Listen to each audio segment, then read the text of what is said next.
Isso. Denise, passei de luz ali, diga aí, por favor. Boa tarde, meus amigos. Legal. Boa tarde, minhas amigas. Nós estamos aqui na Sociedade de Estudos Espíritas Francisco de Assis. Hoje é dia 6 de fevereiro de 2026. Nesse horário, nós realizamos o estudo desta obra, Nos Bastidores da Obsessão, de psicografia de Divaldo Pereira Franco, pelo espírito de Manuel Filomeno de Miranda. Nós estamos encerrando, né, o estudo do parágrafo 3. E hoje a gente vai começar no capítulo 3, no final do capítulo 3, parágrafo 42, tá? Pode até botar aí, parágrafo 42, que é o final do capítulo 3, começa assim: compreendendo o chegado momento do golpe. Isso é parágrafo 42. Mas antes da gente iniciar, eu vou pedir para o nosso irmão Alberto. Alberto, você pode fazer a prece de abertura, meu amigo, do nosso estudo de hoje? Posso sim. Eu vou ver aqui que a Dolores perguntou. Pode fazer, Alberto. Agradecidos estamos por estarmos aqui reunidos, voltados a esses estudos tão necessários para que possamos ampliar o nosso entendimento e podermos então nutrirmos de conhecimentos necessários para o nosso caminhar. Agradecidos ao Pai a esta oportunidade, ao Mestre Jesus e toda essa espiritualidade que nos assiste, que possamos ser inspirados para o melhor entendimento do estudo de hoje. E que estejamos sempre com os nossos agradecimentos, com os nossos corações agradecidos, e que assim seja. Graças a Deus. Então, vamos iniciar aqui o nosso estudo, né, no capítulo 3, parágrafo 42, né? Diz assim Manuel Filomeno de Miranda: compreendendo o chegado momento do golpe decisivo, o doutor Teofrastos orientara-o para provocar cenas de atrito constantes entre pai e filha, de modo a que esta, em momento de desespero, se evadisse do lar, buscando no namorado, leviano e irresponsável, o falso amparo de que se sentiria carente. Então, nós estamos sabendo que o Guilherme é o ex-marido traído. Agora é o Guilherme é o ex-marido traído, né? Agora ele é o grande obsessor. Ele é o grande obsessor, né? Aí eu vou só lembrar aqui os personagens. Rosa é a mãe, né? A mãe que é espírita e ela sofre muito. Tem a Mariana, que é a filha da Rosa, é dessa jovem, ainda bem novinha, deve ter uns 16, 17 anos, né? Que está sendo obsidiada. Ela é que no passado traiu o marido. E agora, né, o marido desencarnado está tentando obsidiá-la. A Amália é a irmã de Mariana, também espírita. Então, a mãe Rosa e a irmã Amália são as grandes lutadoras, aquelas que estão fazendo o possível para ajudar a família. Moraes é o médium psicofônico, Saturnino, doutrinador espiritual, Petitinga é o doutrinador encarnado, Mateus é o pai obsidiado, tá? Que foi, no passado, amante da filha, Mariana, em outra vida. Tá? Eles foram amantes do passado, os dois se conheceram, se envolveram, ela trai o marido, aí ela vai embora com o amante, mas a coisa não dá certa, depois ele abandona ela e ela vai terminar no prostíbulo, e o marido dela, quando se viu abandonado pela mulher e traído, ele, por orgulho, se suicida. Aí a coisa complicou, né? E ela agora, que antes, né? Antes ela chamava Mariana. Agora Não, minto. Antes ela tinha um nome até estranho. Aldegundes, era um negócio assim, né? Ela tinha um nome estranho. E agora ela tem uma Mariana. Então, agora ela, eu vou falar o nome atual dela, Mariana, e o pai, Mateus, que foram amantes do passado, são grandes adversários. Ela odeia o pai odeia ela. Eles são grandes adversários. Brigam demais dentro de casa. Porque ela ficou, depois que o amante abandonou, que agora atualmente é o pai dela, ela sofreu muito. Então ela passou a ter ódio do ex-amante, que é o atual pai, e ela também tem ódio do ex-marido. Por quê? Porque ele não foi um bom marido. Ele não foi um bom marido. Quando casada com ele deixava ela sozinha em casa, ele não dava nenhum cuidado. Então, ela tem raiva do marido, que se suicidou, e tem raiva do ex-amante, que também o abandonou. E ela, depois que ela foi embora com o amante, e que o amante abandonou, ela foi parar no prostíbulo, ela se arrependeu e voltou para casa, para tentar, né, se reajustar lá com o marido. Mas quando ela voltou, ela ficou sabendo que o marido tinha se suicidado. E aí os parentes dela, os parentes do marido, não aceitaram. E acabaram infernizando a vida dela, de tal forma, e ela também já passou, sofreu por essa obsessão, que ela foi parar no manicômio, onde ela terminou a vida dela no manicômio. Então, é uma tragédia completa, né? E aqui, agora, ela reencarnada, ela é uma adolescente. Mas ela é uma grande antagonista do pai, que foi o ex-amante, né? O pai dela agora chama Mateus. E ele foi do passado o amante. Então, eles reencarnam como pai e filha, né? E ela foge de casa, ela briga com o pai muito. Ela foge de casa. Ela tem um namorado. Mas esse namorado dela, como diz o povo por aí, também não é uma boa bisca. É um rapaz que quer mais se aproveitar dela. E os obsessores querem o quê? Que ela realmente se envolva com esse rapaz para fazer besteira, engravidar, destruir a vida dela, porque é tudo um processo de vingança. Só que os amigos espirituais estão fazendo o possível para ajudá-la, para que isso não aconteça. Então, eles tinham enviado uma ex-empregada da mãe dela para ajudá-la, entendeu? A espiritualidade está fazendo de tudo para que ela não caia nesse abismo, né? Por isso que ele diz aqui, compreendendo chegado o momento do golpe decisivo, doutor Teofrastos é um mago das trevas, com quem o ex-marido dela, que está desencarnado, que é um terrível obsessor, foi pedir ajuda para melhor destruir ela e destruir o pai dela, que é um antigo amante. Então, ele foi pedir ajuda. E o doutor Teofrasto ficou procurando qual é o melhor momento para dar esse golpe final nos dois. Por isso que ele diz aqui, capítulo 3, final do capítulo 3, 42º parágrafo.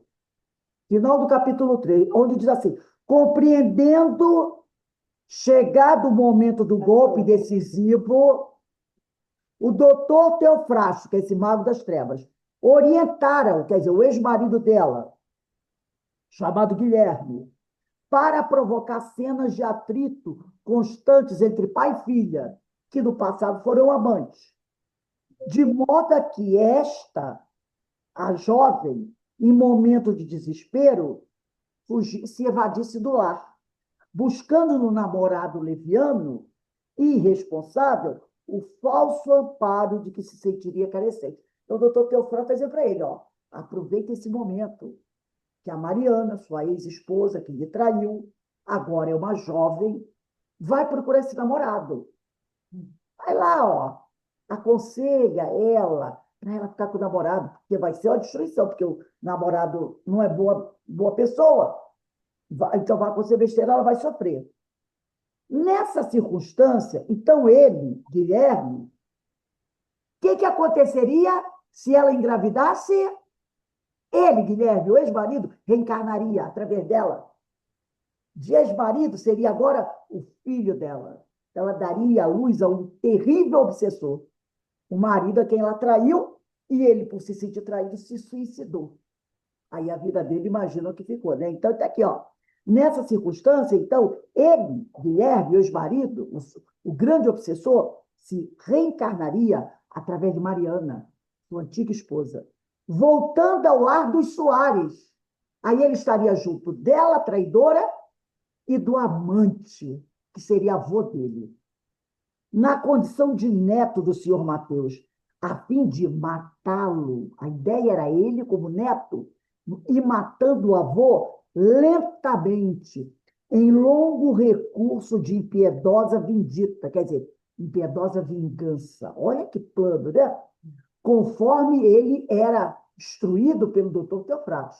O doutor Teofratos ia mostrando passo a passo da vingança dele. Isso lhe seria fácil, evidentemente, pela hipnose na moça, que se encontrava capacitado de produzir. Então, ele foi tão bem instruído que ele estava em condições de promover uma hipnose nela, tá? Para que ela não ouvisse ninguém e se envolvesse lá com o namorado. Como intentara, logrando êxito no primeiro tentame. A ideia era essa. Primeira vez que eles tivessem uma relação sexual, ela e o namorado, ela engravidaria. Consecutivamente, como relembrasse todos os lances do programa infeliz que acalentava, havia tantos anos, Guilherme apresentava-se transtornado pelas dores das evocações sombrias e pela imensa frustração dos planos elaborados com tanto esmero. Por quê? Olha só, é aquele detalhe, né? Tem aquele ditado que fala, não sei o que lá, que se vira contra a pessoa. É mais ou menos assim, você tanto faz uma coisa que o ditado estava na minha cabeça, fugiu.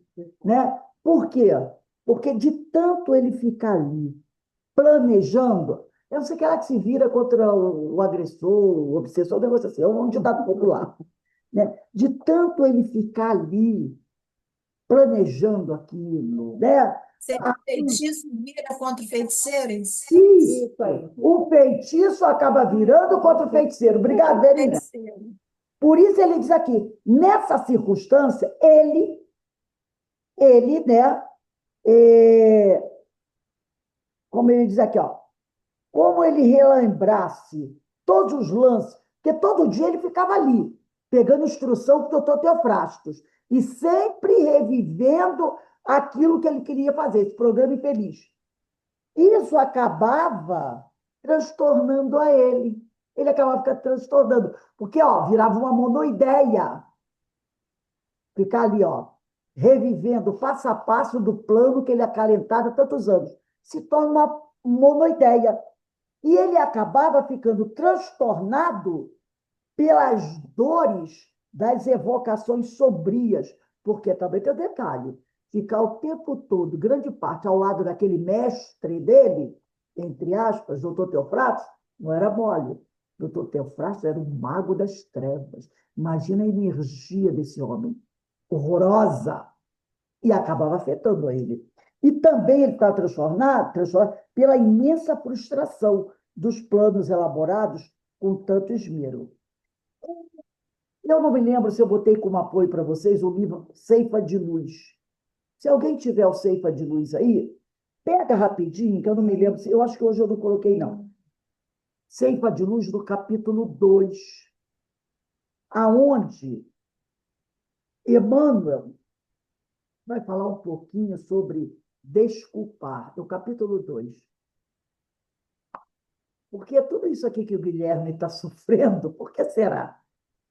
O ódio, o desejo de vingança. Então, no Ceifa de Luz, o meu esse aqui bem antiguinho, de Chico Xavier pelo Espírito de Emmanuel, ele abre esse capítulo com uma passagem do Evangelho de Mateus, capítulo 18, versículo 22. Se alguém quiser colocar aí, ó, Mateus 18, 22, até pode colocar, porque, né, eu vou até colocar aqui, Mateus 18, 22.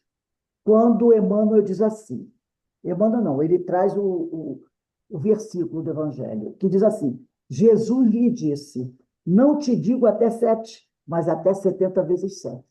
Quer dizer, perdoe não apenas 7 vezes, mas 70 vezes 7. Porque Guilherme não perdoou. E quem não perdoa e odeia, como disse Verinha, o feitiço acaba virando contra o feiticeiro. E diz assim, Emmanuel: atente ao dever da desculpa infatigável, é 70 vezes 7, diante de todas as vítimas do mal, para que a vitória do bem não se faça tardia. De certo que o mal contará com os empreiteiros, que a lei do Senhor julgará no momento oportuno. O doutor Teofratos não é um desses empreiteiros? É, porque ele está ajudando o outro na vingança. Então, ele diz aqui: de certo que o mal contará com os empreiteiros, que a lei do Senhor julgará no momento oportuno. Entretanto, em nossa feição de criaturas igualmente imperfeitas, suscetíveis de acolher-lhe a influência, vale perdoar, sem condição e sem preço, para que o poder de semelhantes intérpretes da sombra se reduza até a integral extinção. Porque quando você não perdoa, tem um monte de olhinhos. Também tinha um desenho antigamente que mostrava uma tela branca e um monte de olhinhos assim piscando. Vocês lembram? Desenho lá da nossa época, eu não me lembro o nome, mas aparecia aquela tela com um monte de olhinhos olhando, observando, né? Porque nós, como diz Paulo de Tarso, somos observados por uma multidão de testemunhas. Lembra? Paulo de Tarso diz isso? Será que essas testemunhas que nos observam só são apenas espíritos do bem? Não. Tem muitos espíritos, como ele diz aqui, né? Que são intérpretes das sombras, que estão nos olhando, nos observando, nos escutando. E quando percebem que nós estamos, né, cozinhando aquele ódio dentro de nós, eles dizem ali: boa oportunidade à vista. E vem o quê, ó, na nossa cabeça? Nos influenciar, ou até nos hipnotizar, como o Guilherme fez com Mariana. Agora, se você está ali, vigiando e orando, caminhando muito bem caminhado a primeira milha, isso é história lá do nosso estudo Sermão do Monte, quarta-feira, 19h40, você não vai dar atenção a essas vozes. E ele diz aqui, ó: para que o poder de semelhantes intérpretes da sombra se reduza até a integral extinção. Eles vão ficar ali, mas quando eles perceberem que você não vai dar atenção a eles, o que eles fazem? Vão, aquelas aves, umas aves do Nordeste, que vão pousar em outro lugar. São mais aves do Nordeste, né? Pessoal, hoje eu estou muita coisa. O carcará. Carcará pega, mata e come. São mais aves, pessoas chamam de aves agourentas, aves de arribação, um negócio assim. Elas vão pousar em outros galhos. Esse é o Ceifa de Luz. Ceifa de Luz, capítulo 2. Aí continua Emmanuel. Recorda que acima da crueldade encontramos junto de nós a ignorância e o infortúnio, que nos cabe socorrer cada dia. Porque tem os que são cruéis, mas que tem também aqueles que são ignorantes. Quem poderá, com os olhos do corpo físico, medir a extensão da treva sobre as mãos que se envolvem no espinheiral do crime? Quem na sombra terrestre distinguirá toda a percentagem de dor e necessidade que produz o desespero e a revolta? Lembra nos bastidores da obsessão? Nos dramas da obsessão? Quando a gente vê o senhor Aboab, na atualidade, com os filhos, obsediando de forma terrível aquela família, a Celina, o Alcides, que já até se suicidaram. O pessoal diz: meu Deus, são obsessores cruéis, terríveis. Mas olha o que ele diz aqui. Se você não conhece a história deles, que nós estamos estudando, o passado deles, antes deles serem obsessores, olha a pergunta de Emmanuel: quem poderá, com os olhos do corpo físico, medir a extensão da treva sobre as mãos que se envolvem no espinheiral do crime? Quem na sombra terrestre distinguirá toda a percentagem de dor e necessidade que produz o desespero e a revolta? Quem de nós, sem conhecer a história do passado, terá condições de julgar, avaliar o porquê daquelas criaturas estarem promovendo aquela vindita terrível? Não estamos aqui abonando, desculpando, mas também não podemos julgar, né? Nós não sabemos a dor que eles enfrentaram para deixar acontecer isso, eles caírem tanto assim. Aí ele diz aqui: dispõe-te a desculpar hoje, infinitamente, para que amanhã sejas também desculpado. Observa o quadro em que respiras e reconhecerás que a natureza é pródiga de lições no capítulo da bondade. O sol releva generoso o monturo que o injuria, convertendo-se em alarde em recurso fertilizante. O odor miasmático do pântano, para aqueles que entendem as angústias da gleba, não será mensagem de podridão, mas sim rogativa comovente, para que se lhe dê a bênção do reajuste, de modo a transformar-se em terra produtiva. Então, esses nossos irmãos, que estão envolvidos com as sombras, buscando vingança, buscando, odiando, dizendo que vão matar, vão fazer, vão aquilo, desculpar, eles merecem de nós a nossa compaixão. Porque para que uma criatura chegue a um ponto desse, é sinal que ela tem muita dor dentro dela. Uma dor tão terrível que nós somos incapazes de avaliar. Nós não somos capazes de avaliar o nível de dor que essas criaturas estão enfrentando.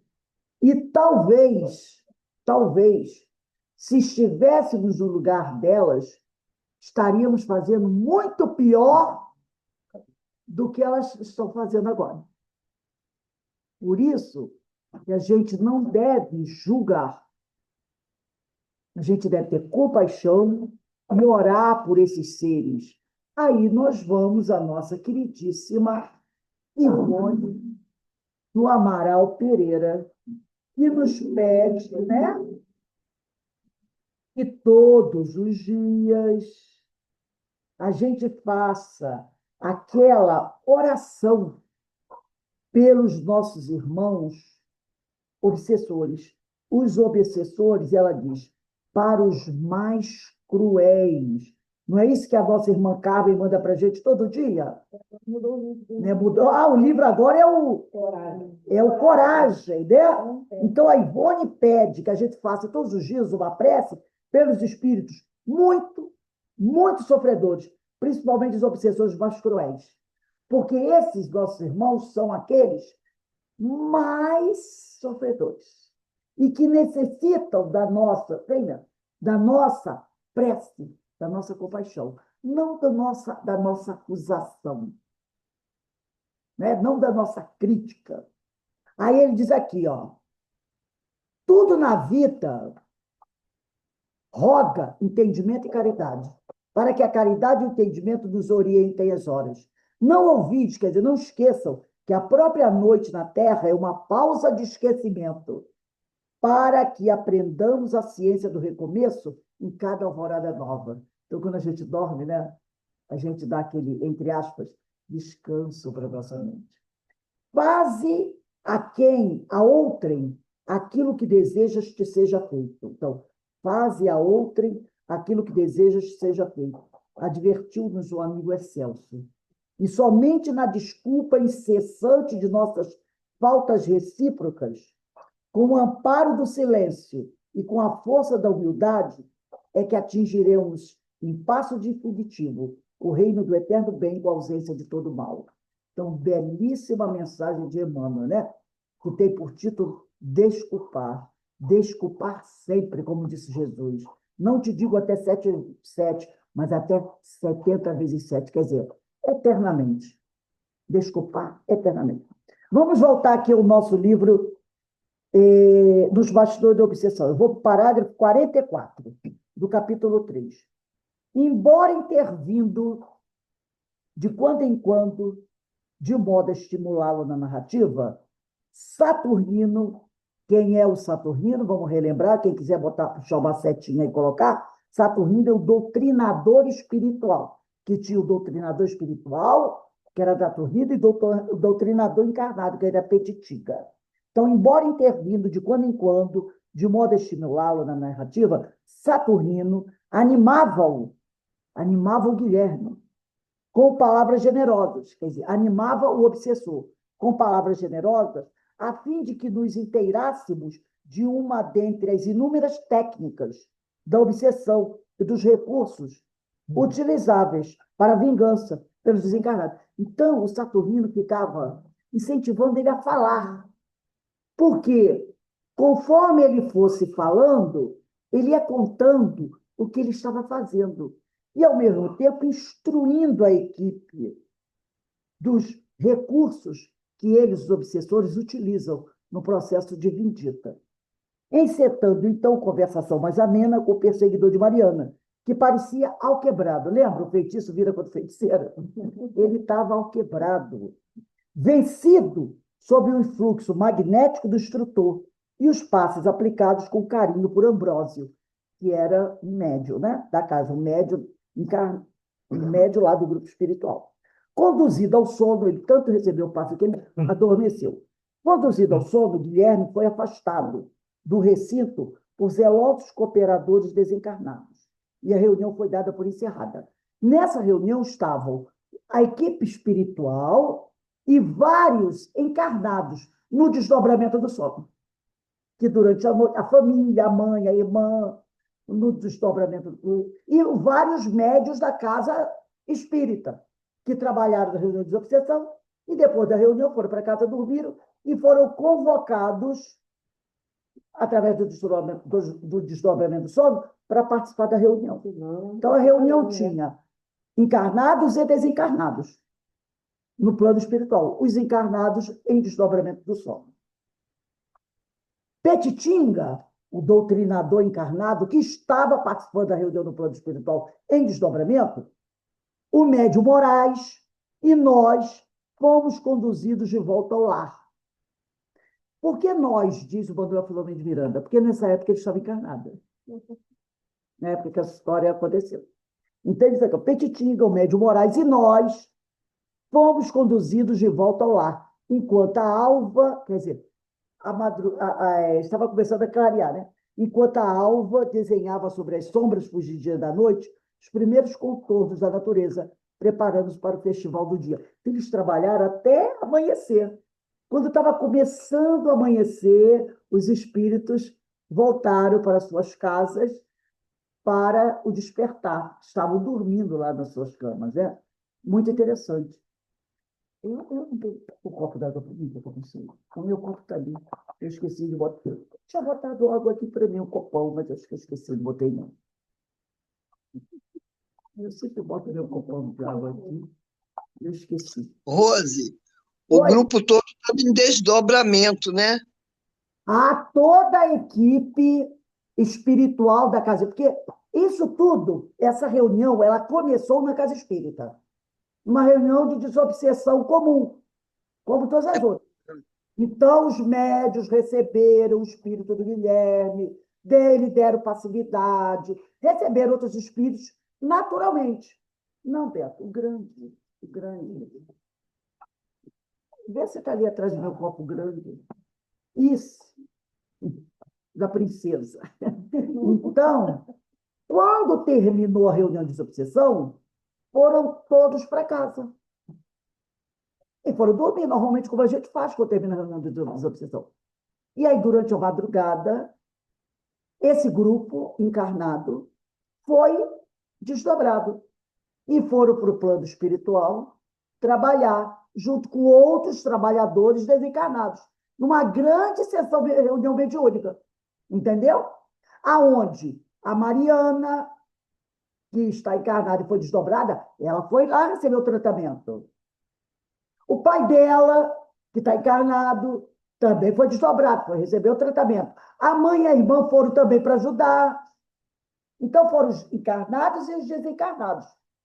E a equipe do o Petitinga, que é o presidente da casa, o doutrinador, presidente da casa, ele também. E o Petitinga fazia sempre isso. Aqui foi dito que era costume. Então, foi todo mundo, toda a equipe encarnada e a equipe desencarnada. Todos se reuniram lá com a Mariana, que está encarnada, o pai dela também, e o marido, que é espírito desencarnado. Todos foram tratados ali. Ao final, os encarnados voltam para casa, para despertar dos seus corpos. E os desencarnados Trabalho grandioso, hein? trabalham grandioso. Trabalho grandioso, né? Nossa. E aí a gente vê como a misericórdia divina, né? Mas tudo por quê? Porque ninguém perdoa ninguém. Ninguém perdoa ninguém, né? O marido não perdoa a mulher. Não, primeiro, ele não reconheceu o erro dele no casamento, porque ele a abandonava. Beto, deixa eu falar por favor. Ele a tratava muito mal, abandonava meses sozinha, e nessa história do abandono, ela acabou arrumando um amante. Ele não soube perdoar, e também ele ficou muito aquela coisa do orgulho, da vaidade das pessoas, criticando, né? Criticando ele porque é um homem traído, aquela coisa toda que o pessoal faz, ele não suportando as acusações, os olhares atravessados das pessoas, acabou se suicidando. E aí, quando ele se suicidou, ele começou a sofrer do plano espiritual. Aí ele se encheu de ódio dela. E ela também arrependeu-se de ter cometido a traição, e depois ela também sofreu muito, abandonada pelo amante. E o amante também, mais tarde, né? Ela não foi a primeira mulher que ele enganou e abandonou, teve outras. Então, a grande parte dali comprometida e sofrendo, precisando, né, do reencontro, do reajuste. Agora nós vamos começar a estudar o capítulo 4. Podem colocar aí. Vamos numerar os parágrafos, tá? A cada medida que a gente for lendo, a gente vai numerando os parágrafos. Parágrafo 1. Estudando o hipnotismo. Fôramos informados pelo irmão Saturnino, que é o doutrinador espiritual, de que no processo de desobsessão em que nos empenhávamos, ao lado da família Soares, seria necessário colher melhores lições em torno do problema da hipnose espiritual praticada por entidades vingadoras da erraticidade, antes de tomarmos conhecimento detalhado das tarefas que se realizavam no anfiteatro. Então, isso está sendo narrado pelo Manuel Filomeno Miranda. Para tanto, receberíamos ao primeiro ensejo a visita do sábio mensageiro espiritual que viria aos nossos trabalhos e, utilizando-se da mediunidade do irmão Moraes, dar-nos-ia elucidativa mensagem sobre a hipnologia. Anunciada a noite dos trabalhos, em que receberíamos o abençoado instrutor, preparamos-nos convenientemente. E chegado o momento, após a abertura dos trabalhos, que foi procedida pelo irmão Petitinga, doutrinador encarnado, e as instruções normais, o médium em transe sonambúlico começou a falar. Feitas as saudações iniciais e costumeiras, a entidade que irradiava bondade e simpatia começou a expressar-se com inesquecível inflexão de voz. Assim começou a entidade. Irmãos da fé restaurada.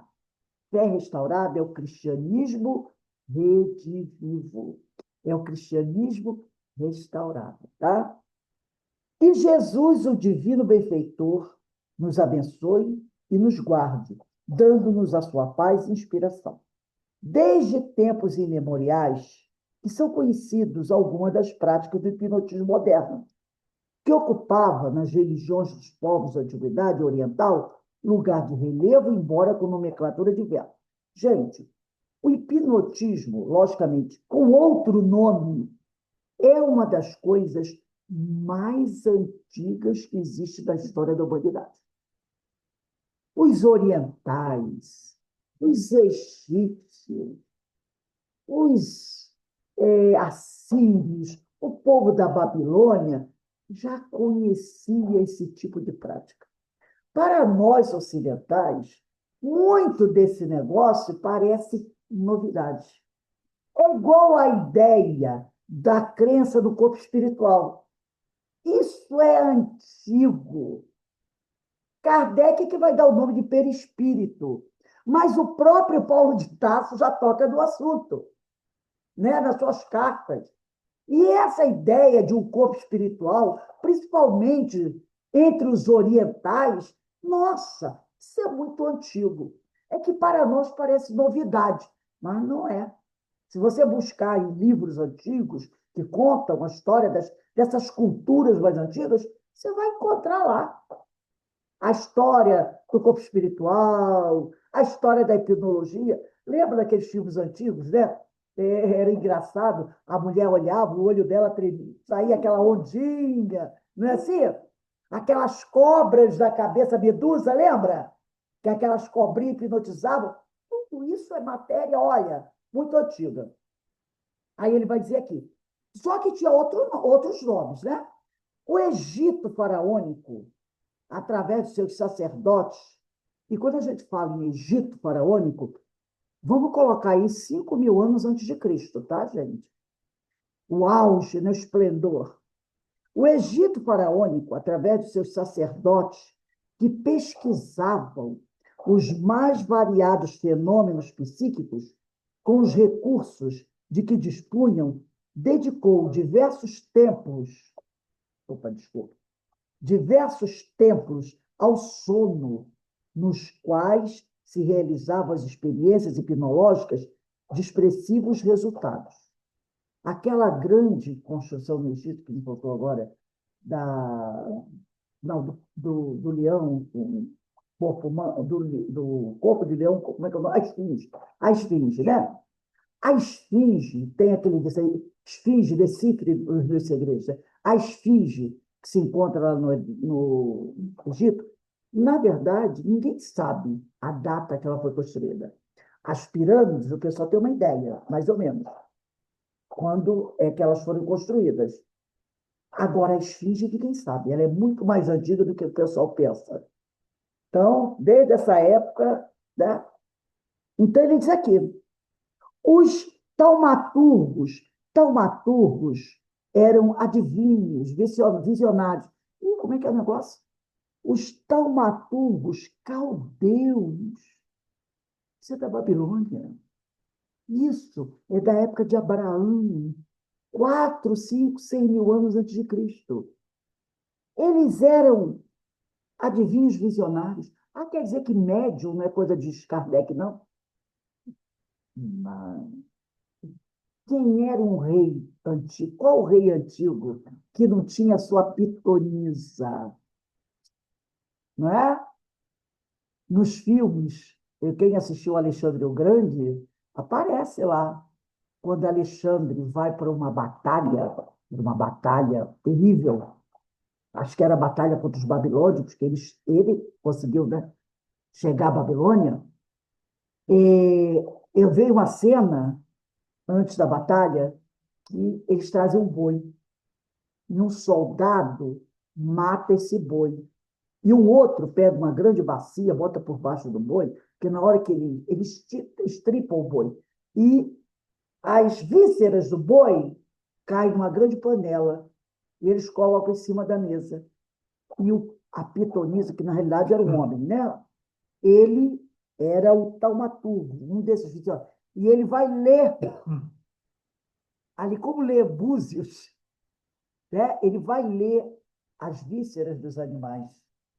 E vai dizer para o Alexandre o que vai acontecer, se eles serão vitoriosos ou não da batalha.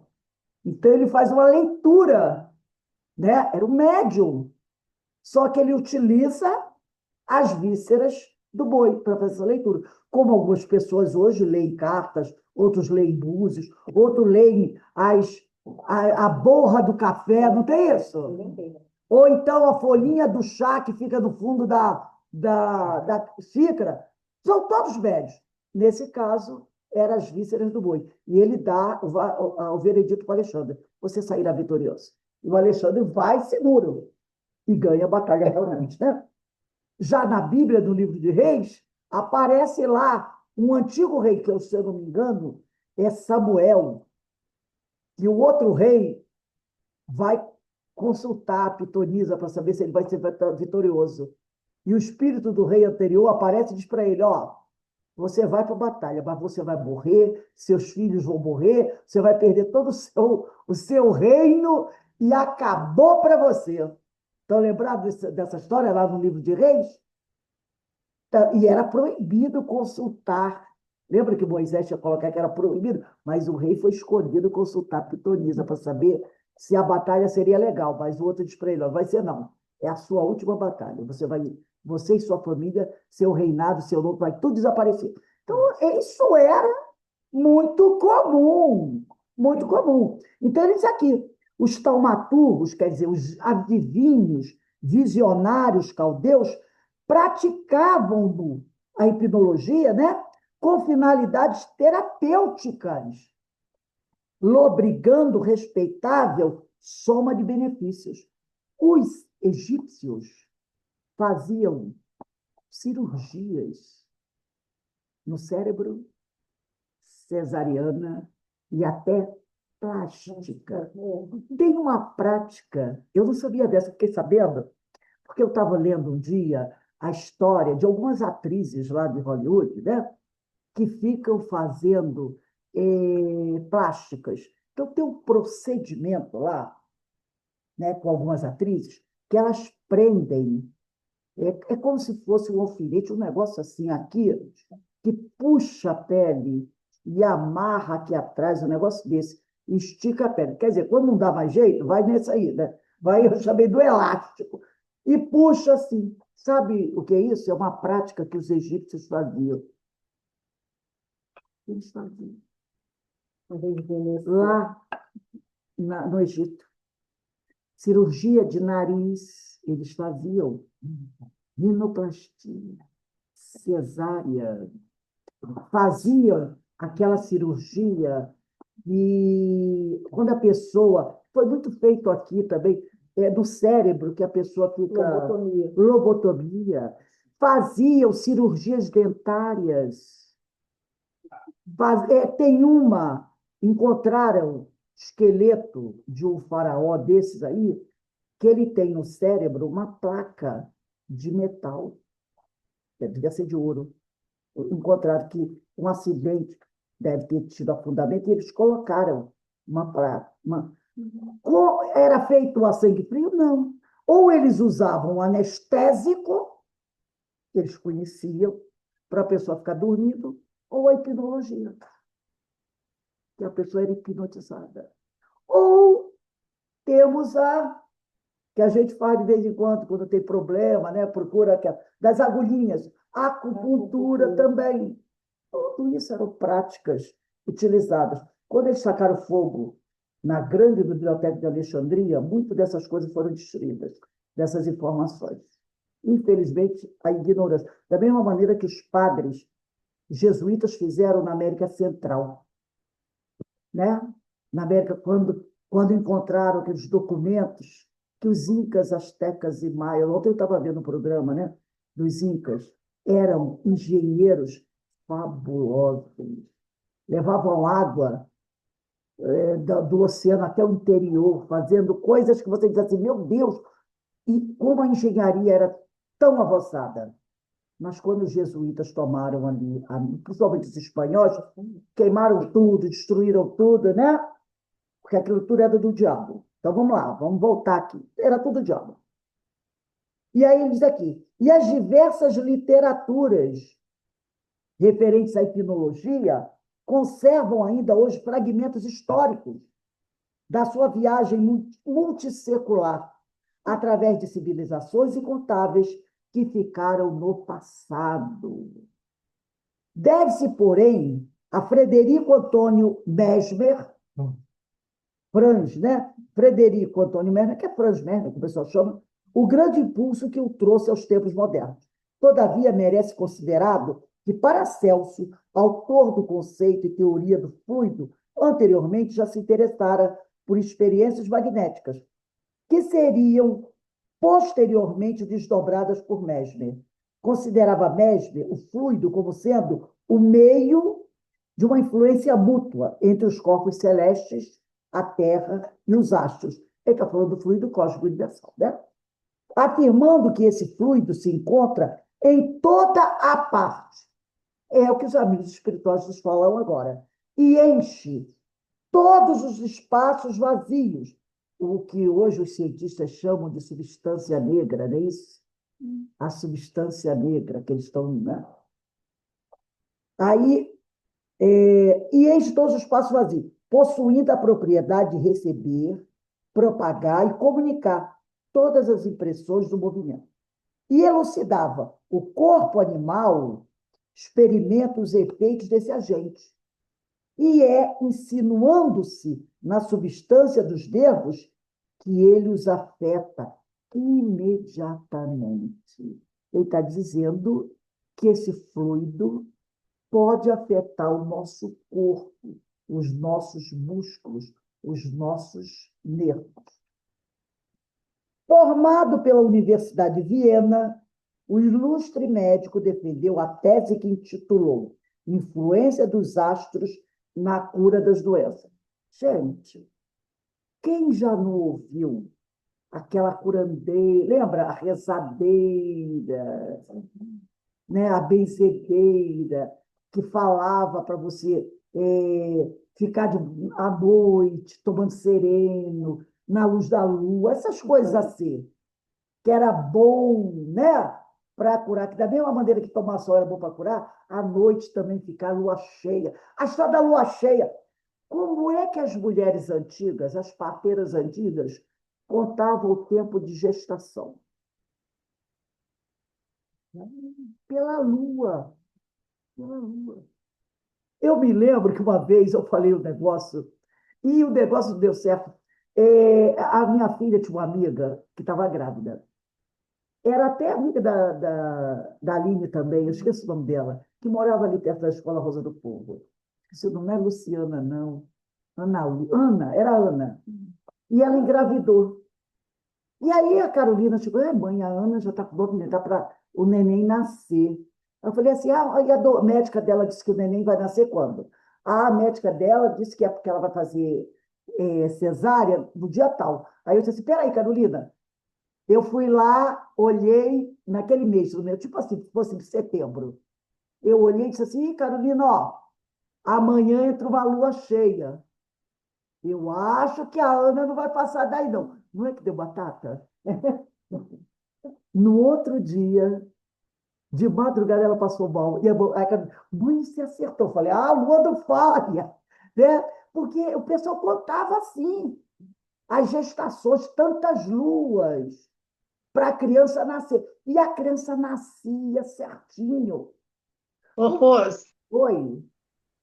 se a mulher engravidar na lua cheia, na lua minguante, ou qualquer outra lua, é naquela, quando fizer 9 luas e ela Exatamente. engravidou, é que o bebê nasce. Uma lua nova, 9 luas novas, 9 luas. Os índios contam assim. Exatamente. E era aquele dia que a lua entrava, porque setembro, tem 4 semanas. Mas quando é que entra a lua que ela engravidou? Tipo, a lua cheia, entra aqui. Então, é aqui, é desses dias que vai acontecer. Entendeu? Ô, Rose, Foi. eu não conseguia engravidar, né? Fazia tudo que era tratamento, não conseguia. Aí, quando fui fazer a acupuntura, eu fazia acupuntura e tinha que ser determinada lua que o rapaz fazia as aplicações das agulhas.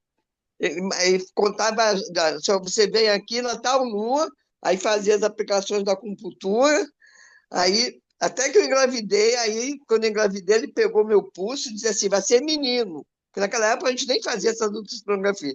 E meu pai também quando acertou, ele falou, esse menino vai nascer no tal dia, vai ser lua tal. Bruno nasceu direitinho na lua certa. Então, você veja. E como é que eles faziam com agricultura lá no passado? Ah, é porque eu vejo muito programa no History, quando fala dos maias, astecas, incas, eu adoro, né? Então, eles trabalhavam muito a questão da agricultura. Era tudo na base da lua. Sabiam qual era o produto, qual era o cereal que podia ser plantado. Aqui, ó, tem que ser plantado, é lua cheia. Vamos plantar, por exemplo, o milho, só pode plantar da lua cheia. A banana só podia plantar na lua. E dava certo a colheita. Porque os antigos, e bota antigos nisso, com a 3, 4 mil anos de Cristo, e depois, era todo mundo, não tinha engenheiro agrônomo, era tudo baseado na Lua, era tudo baseado nos astros. Eles tinham conhecimento de astronomia, dos planetas, coisas que a gente fica assim, meu Deus, como é que pode? Explica isso. Essa semana, cara, apareceu a história aí de um mapa, né, de um mapa muito antigo que mostrava direitinho todo o planeta Terra, com suas divisões, e mostra direitinho a América do Sul. Então, um fragmento de um mapa de não sei quantos 3 mil anos. A gente sabe que hoje, para você fazer um mapa, precisa de satélite, né? Como é que eles não tinham satélite? Deixa isso para lá. Vamos aqui. Senão a gente fica assim, meu Deus, explica isso. Porque existem mapas. Não precisa muito, não vamos nem precisar muito lá atrás. Vai na Idade Média. Como é que os grandes navegadores, que é outra coisa que eu adoro, sempre adorei estudar. Quando eu tinha que dar aula sobre as grandes navegações, eu era apaixonada. Como é que Cristóvão Colombo e esses outros, Vasco da Gama, e esses outros todos navegavam? Eles tinham mapas. Vai olhar os mapas deles. Pouco diferenciava dos mapas atuais. Como é que eles conseguiam fazer mapas sem satélite? Porque os mapas deles eram copiados de mapas mais antigos. Entendeu? E eles iam só aprimorando com o histórico de viagens dele. Ah, aqui tem o posto, aqui tem o porto que eu conheço, aqui tem outro porto que eu já conheço. Então, eles iam incluindo nesses mapas. Mas eram mapas que eles iam organizando, arrumando, mapas antigos. Milhas para dentro, umas milhas. Exatamente, iam só aprimorando. Mas o desenho dos continentes está lá direitinho. Vai fazer isso sem satélite. Porque no navio não dá, não. Como é que vai fazer navegando, desenhar uma costa? Vai explicar, não explica. Então, vamos lá. Aí ele diz aqui que ele, formado pela Universidade de Viena, um ilustre médico, defendeu a tese que intitulou Influência dos Astros na Cura das Doenças, através da qual expunha a sua teoria do fluido, inspirada, sem dúvida, no tradicional conceito do fluidismo universal.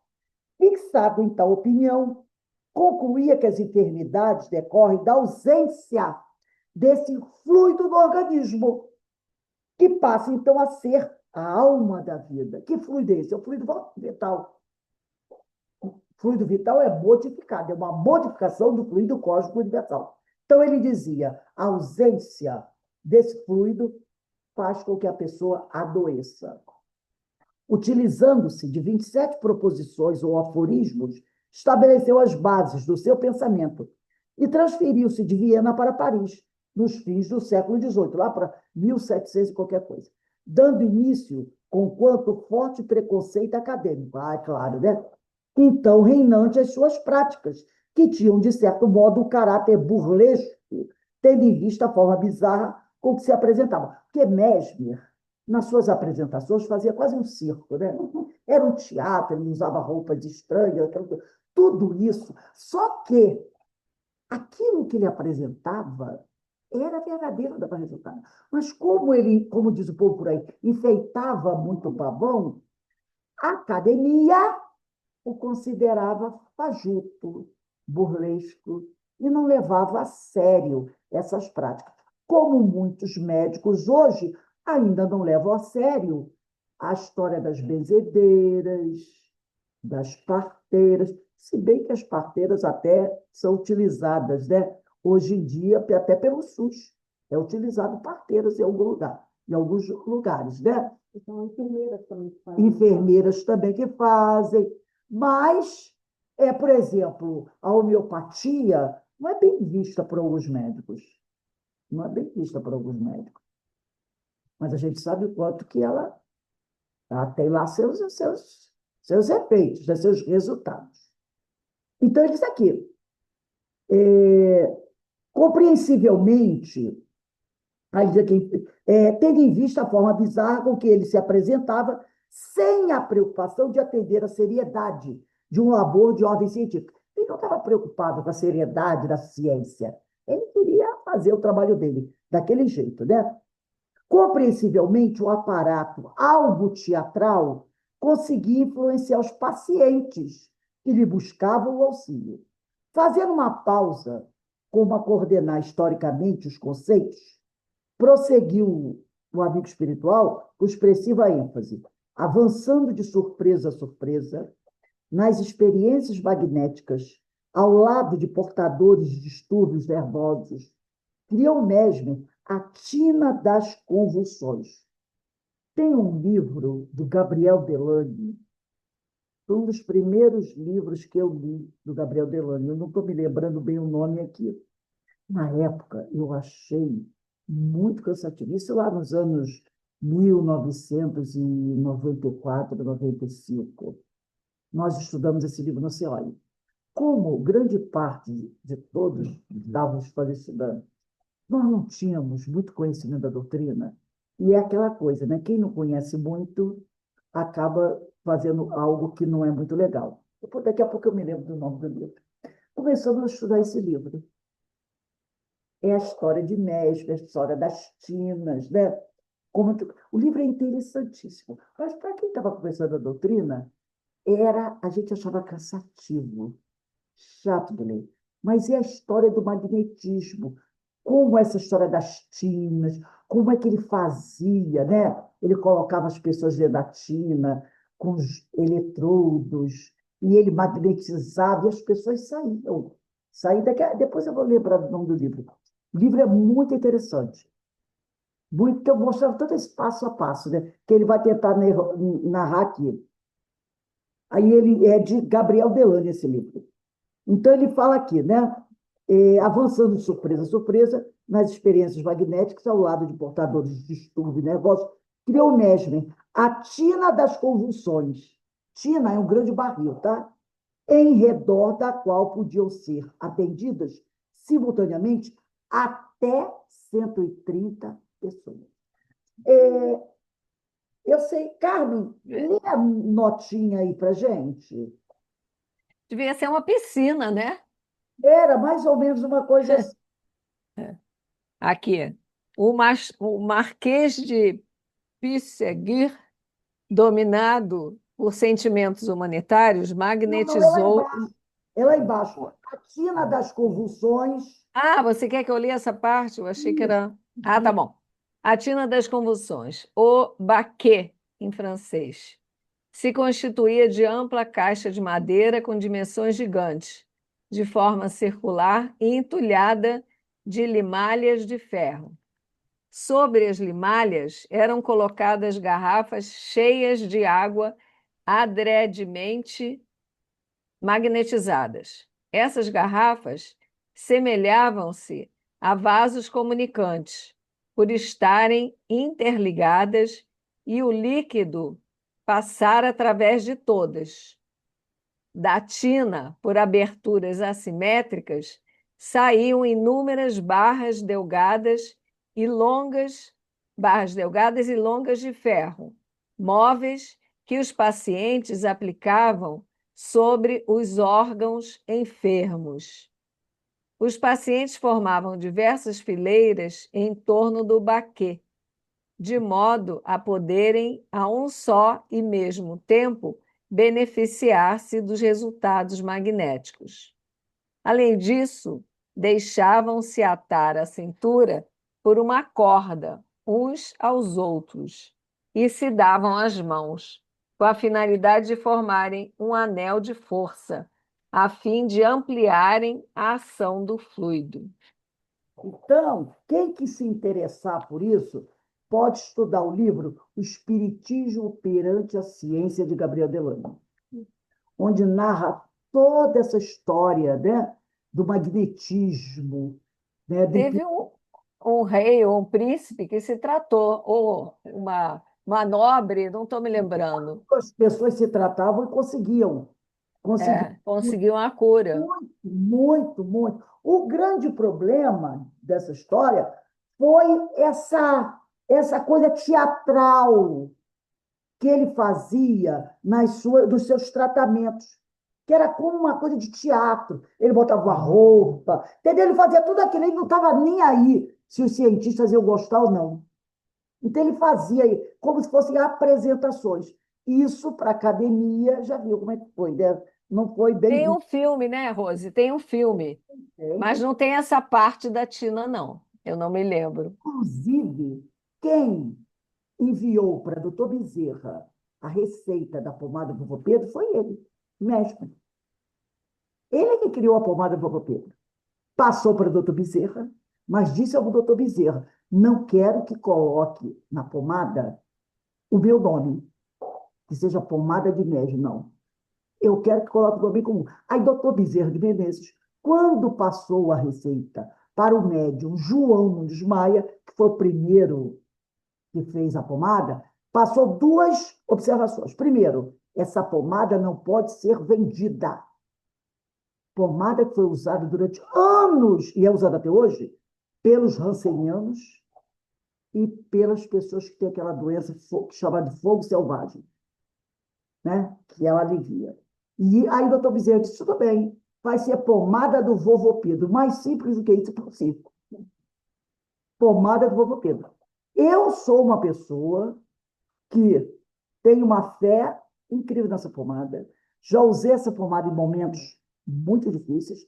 E ela, agora, tudo é usado com fé, né, gente? Ela, para mim, o resultado foi perfeito. Só vou contar uma historinha aqui rápida, né? Meu filho, quando estava com os 20 anos, teve catapora. E a catapora em adulto, na realidade, foi minha filha que pegou a catapora, aí ela foi se tratar da catapora lá em casa. Ela saiu da casa e foi lá para casa, cheia de medo, porque eu nunca tive catapora. Eu fui cuidar dela e ela ficou lá em casa, brincando com meu filho, aquela coisa. Depois que ela foi embora, 3, 4 dias depois, o Pedrinho apareceu. Eu disse: Pedro, você pegou catapora. E eu com medo de pegar catapora. Aí um dia, à noite, ele estava com o rosto horrível, aquelas bolotas pretas, o corpo todo, né? O corpo todo, até no couro cabeludo, uma coisa horrível. Aí eu falei: Pedrinho, o que eu vou fazer? Eu disse: vou pegar a pomada do vovô. Mas só tinha meio tubo. Falei: Pedro, eu vou fazer o seguinte: eu vou passar no teu rosto e no teu pescoço. No resto do corpo não vai dar, porque a pomada não vai dar. Ele estava horrível. Ele estava com catapora até na garganta, não podia nem falar direito. Aí eu falei assim: meu Deus, eu vou pegar esse negócio, que eu tenho que passar com a mão, né? Aí eu passei, enchi o rosto dele, orelha. Ele usa o cabelo sempre raspadinho. Passei no couro cabeludo, passei na boca, no lábio, assim, pescoço. Falei: vai dormir. No outro dia, quando ele acordou, dava para rir. O rosto dele estava limpo. O couro cabeludo limpo, o pescoço limpo, a boca limpa.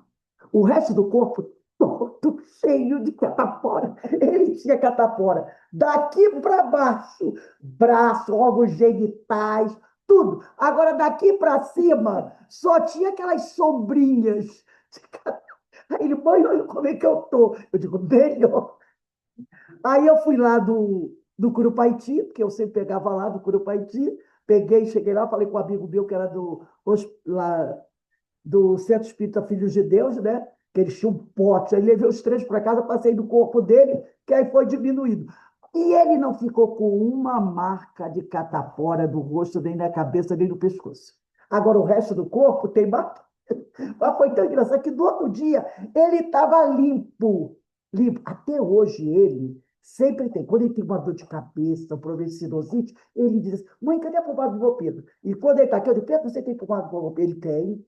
Ele tem uma fé, qualquer coisa, dor de cabeça, ele passava. Sinusite, que a equipe dele passava do rosto. E ele ficava bom. porque tem uma fé tremenda, né? E eu também tenho, porque outras coisas já aconteceram. Eu, uma vez, gente, sem mentira nenhuma, quando eu conto isso, muita gente não acredita. Eu estava fritando pastel. Botei o pastel o óleo do fogo, tanto assim de óleo na panela. Aí, para testar se o fogo tá, se o óleo está fervendo, eu joguei o palito de fósforo. O palito de fósforo acendeu. Pelo menos acendeu. Acendeu significa o quê? Que o óleo está no ponto de fervura. Quando eu baixei o braço, o que aconteceu? Eu bati com o braço na alça da panela. O óleo veio no meu braço aqui. Mas o impacto, toda vez que você dá um impacto, você tem uma anestesia. Dali a uns minutos que a dor vem, né? Quando caiu, eu senti aquele impacto. Eu corri no banheiro, abri o armário, peguei correndo a pomada para o Pedro, joguei, esfreguei bastante. E sabe aquela coisa, aquele frenesi?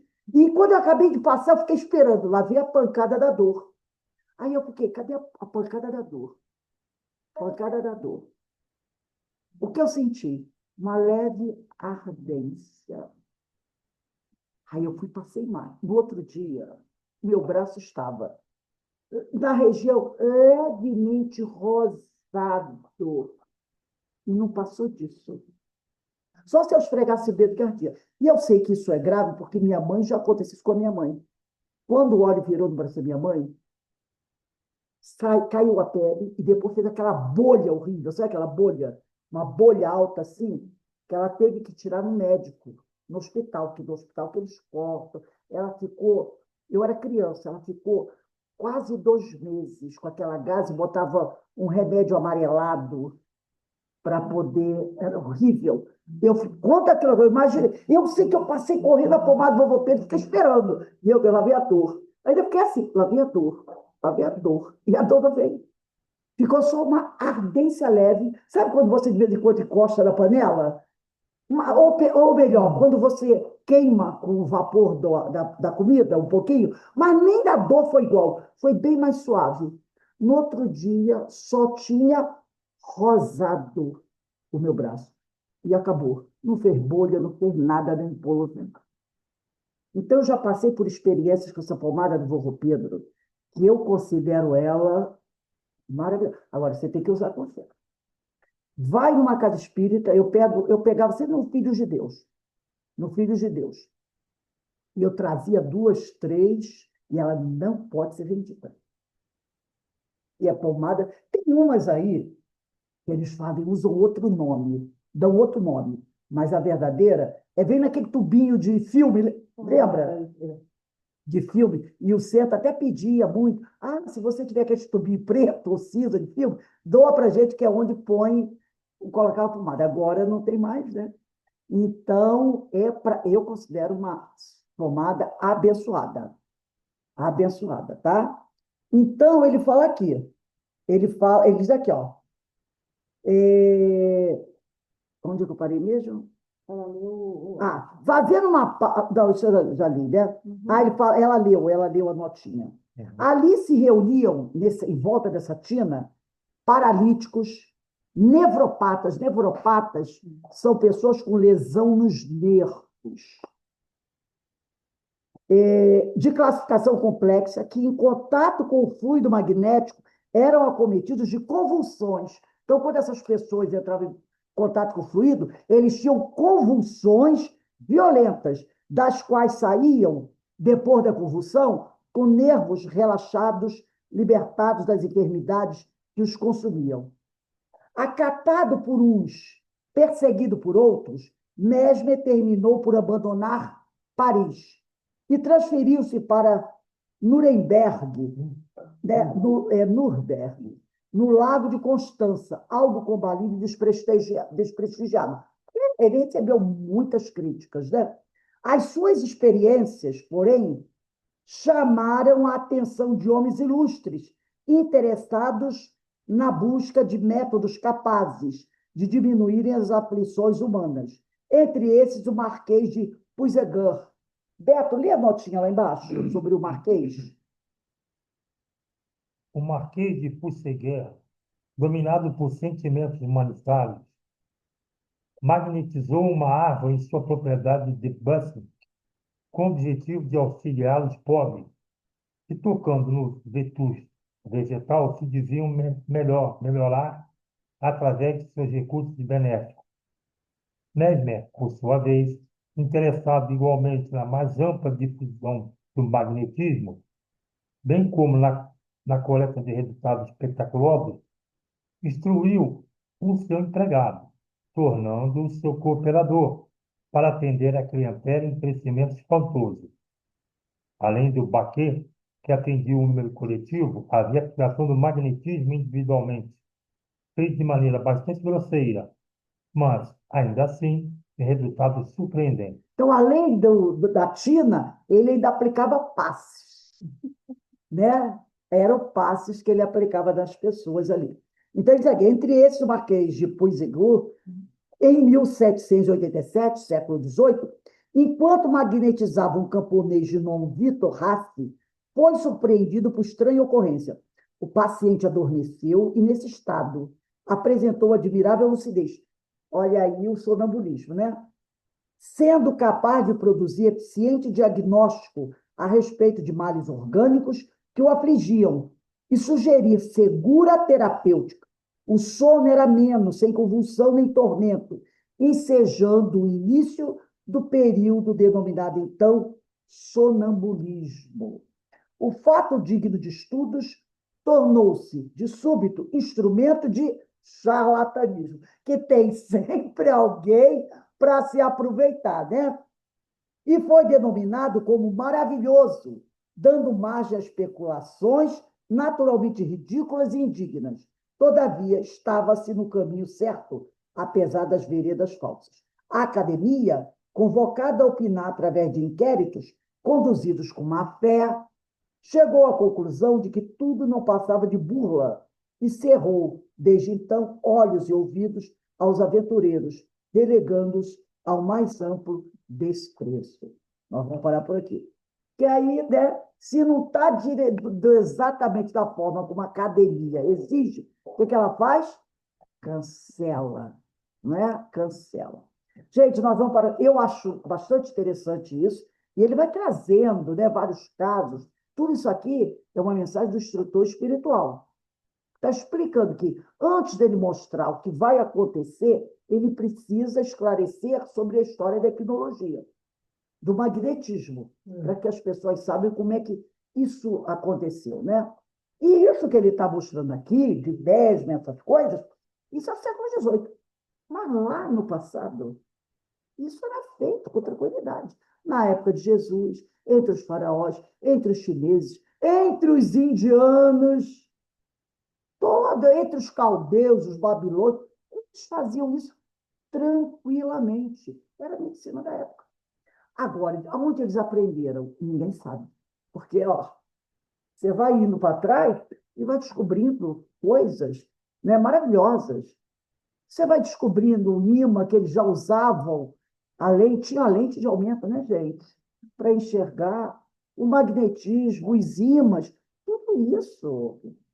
O pêndulo, aquele pêndulo que encontrava poço de água, lembra? É dos Estados Unidos que a gente vê muito isso, né? O cara vem com a madeirinha, que é uma foice, foice não, né? Como é que a gente chama? É uma madeira, né? Que ela é tipo Y, né? A madeira é tipo Y. Ele vem com aquilo ali, daqui a pouco, quando aquilo começava a tremer, cava aí. Olha a água. E às vezes eram locais desertos, que a pessoa dizia, em qualquer lugar que pode dar, mas eram locais desertos. Então, uma série de coisas, né, que nós, quando começamos a relembrar do passado, somente dos antigos, que os antigos faziam, que os antigos falavam, e a gente achava bobagem. E olha aí, né? Semana que vem. Coisas. Então, semana que vem, dia 13, nós vamos começar. Anota aí, parágrafo 19. Parágrafo 4, capítulo 4, parágrafo 19, começa assim. Pesquisadores conscientes, no entanto, não desanimaram. Aqui vai ser a data 13/2/26. É o capítulo, é o parágrafo 19. É bom botar o número do parágrafo, tá, gente? E para a gente encerrar, eu vou pedir a nossa irmã Verinha para fazer nossa prece de agradecimento. Verinha, por favor. Então, mais uma vez, te agradecemos, Pai amado, por esta reunião esclarecedora, por esta reunião onde somos gratos aos nossos antepassados, que trouxeram a nós tantas informações. Abençoa, Senhor, os nossos estudos, amplia a nossa consciência, o nosso entendimento, para que cada vez mais nos aproximemos de Ti. Fica conosco, Senhor, agora e sempre, na graça de Deus. Graças a Deus. Bem, gente, a gente vai dar uma paradinha agora, e quando for 5h30, a gente retorna para o estudo de um livro dos médiuns. Nós vamos iniciar hoje na questão 168, 168. 168 de um livro dos médiuns, tá bom? Também muito interessante o nosso estudo. Que Deus abençoe a todos. Daqui a pouco a gente... Tchau, gente. Boa tarde, boa tarde.